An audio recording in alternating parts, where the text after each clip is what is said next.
এবং এই ঘটনার পর দেখলাম আগরতলা শহরতলিতে কতগুলো ঘটনা ঘটে গেল। কংগ্রেস বিজেপি ক্ল্যাশ এবং বিজেপির অফিস ভেঙেছে বনমালীপুরে, আবার শাসক দলের কর্মীরা কংগ্রেসের অফিস ভেঙেছে।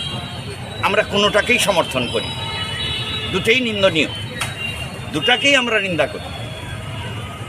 আমরা আশ্চর্য বললাম এই কারণে যে এই যে ঘটনার পরিপ্রেক্ষিতে শাসক দল যাদের বিরুদ্ধে মামলা করল ইসপিএসে পূর্ব থানাতে, এর মধ্যে সিপিআইএমের নেতা কর্মীদের নাম ঢুকিয়ে দেওয়া হয়েছে। এটা কি? এর নাম গণতন্ত্র?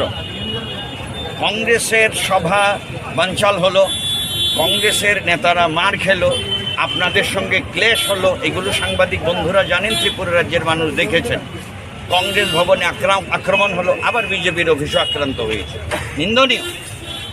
কিন্তু মামলা হয়েছে, এর মধ্যে সিপিআইএমের বাছাই করা কয়েকজন নেতা কর্মীর নাম ঢুকিয়ে দেওয়া হয়েছে বিজেপির পক্ষ থেকে। আমরা এসডিপিও সাহেবকে বললাম এর নাম গণতন্ত্র? অন্য একটা রাজনৈতিক দলের সঙ্গে আরেকটা দলের ক্লেশ, সিপিআইএম নেতা কর্মীদের আপনারা হ্যারাস করবেন? আমরা কিন্তু এটা মেনে নেব না। আমরা বলেছি যে আমরা আইনি দিকটা দেখব, কিন্তু আপনারা পুলিশ, আইনের শাসন প্রতিষ্ঠা করার দায়িত্ব আপনাদের। রাজ্যের মুখ্যমন্ত্রী বলছেন যে গণতন্ত্রে মিছিল মিটিং করার অধিকার রয়েছে সবার, ঠিক, কিন্তু আপনারা দিচ্ছেন কোথায় আমাদের সেই অধিকার? আপনারা বিরোধী দল কাউকে সভা করতে দেবেন না, মিছিল করতে দেবেন না, পতাকা লাগাতে দেবেন না, ফ্ল্যাক্স লাগাতে দেবেন না, আক্রমণ করবেন। এটা কি চলতে পারে? চলতে পারে। আমরা এসডিপিও সাহেবকে বলেছি আমাদের যে কর্মী নেতাদের বিরুদ্ধে মিথ্যা মামলা হয়েছে, তাদের যদি হ্যারাস করা হয়, লাঞ্ছিত করা হয়, অপমানিত করা হয়, আইনি দিকটা যেমন আমরা দেখব, আমরা রাজপথে দাঁড়িয়ে তার বিরুদ্ধে লড়াই সংগ্রামে নাম। কি চলতে পারে? গণতন্ত্র অচল। 4 বছর হতে চলছে এটা সরকার, মানুষের কাজ নেই, খাদ্য নেই। কার সাথে দেখা করলেন? আমরা আমাদের এসডিপিও সাহেবের সঙ্গে দেখা করলাম। গত 7 দিন 8 দিন যাবৎ আগরতলা শহরের কতগুলো ঘটনার কথা ওনার কাছে আমরা উল্লেখ করলাম। বিশেষ করে আপনারা জানেন যে সিপিআইএমের 23তম রাজ্য সম্মেলন সম্প্রতি অনুষ্ঠিত হয়েছে 25 এবং 26শে ফেব্রুয়ারি টাউন হলে। তার আগে 24 তারিখ আমাদের স্বামী বিবেকানন্দ ময়দান বা আস্তাবল ময়দানে সমাবেশ হয়েছে।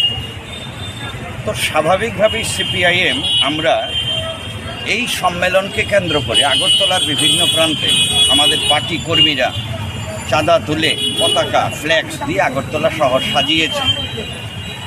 এই সম্মেলনের আগে পর্যন্ত আগরতলা শহরতলি এলাকা সমস্ত সাজসজ্জা নষ্ট করেছে শাসক দলের দুষ্কৃতীরা, এবং এটা আমরা সময় সময় জানিয়েছি পুলিশ।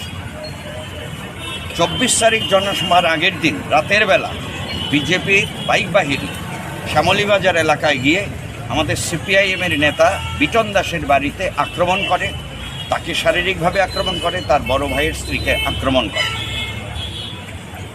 আমরা সবচেয়ে আশ্চর্য হলাম যে গত 23 তারিখ অর্থাৎ 24 তারিখ জনসভার আগের দিন রাতের বেলায় আগরতলা শহরের প্রচারসজ্জা যখন নষ্ট করল, পশ্চিম কোতোয়ালির নাকের ডগায় এই গোলচক্করের মধ্যে লাগানো ছিল ফ্ল্যাক্স, পতাকা, সমস্ত কিছু ডিস্ট্রয় করেছে শাসক দলের কর্মীরা।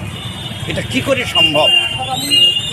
এটা যদি এমন হয় কোনো অন্য জায়গাতে হয়েছে মেনে নেওয়া যায়, সেখানে পুলিশ নেই, থানার নাকের ডগায় এগুলো নষ্ট করেছে। এটা আমরা বললাম এসডিপিও সাহেবকে, কী করে হয় এটা। তারপর 26 তারিখ আমাদের যখন সম্মেলন চলছে বিকেলবেলায় আমরা খবর পেলাম এই যে কামারপুকুর এলাকায় পার এলাকায় কংগ্রেসের সম্ভবত কোনো সভা ছিল, সেই মঞ্চ টঞ্চ ভেঙে দেয়। কংগ্রেস দল অভিযোগ করেছে শাসক দলের বিরুদ্ধে প্রাক্তন বিধায়কের উপর শারীরিক আক্রমণ হয়েছে। এগুলো আপনারাও জানেন, আমরাও দেখেছি। এবং একজন সাংবাদিক বন্ধুর মাথায় আঘাত লেগেছে, ওনার দ্রুত সুস্থতা কামনা করছি আমরা। এটা